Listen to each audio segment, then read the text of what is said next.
Agri-Information Caravans para sa mga kabataan isinagawa ng DA o Department of Agriculture Region 4A sa Malbar, Batangas. Ang detalye ng balitang yan mula sa ating kasama, Romel Madrigal.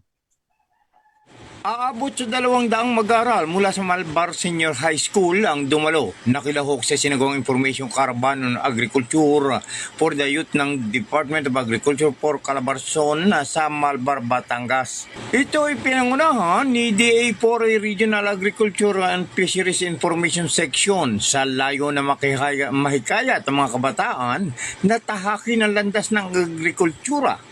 May parating ang kahalagahan nito sa seguridad sa pagkain. Tinalakay sa aktibidad ang mga paksang nakapokus sa kabuuang kahulugan at kahalagahan ng agrikultura. Pagpoproseso nito sa paglipas ng panahon at mga landas na maaaring tahakin ng mga mag-aaral sa pagtungtong ng kolehiyo.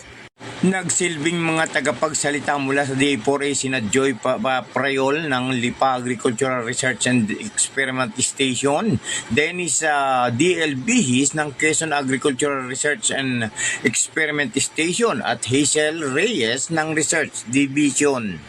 Dito ay nabigyan din ng pagkakataon ng mga mag-aaral na magtanong at lumapit sa mga tagapagsalita sa huling bahagi ng aktibidad.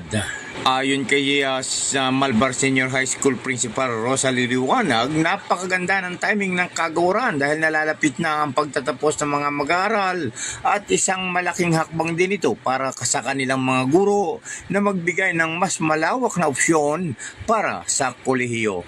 Mula sa Timog Katagalugan, ako si Romel Madrigal nag-uulat sa DCRJ 10 AM, ang radyo Bandido TV. Ikaw, si Romel Madrigal. Ayun, maraming salamat sa mga Romel Madrigal.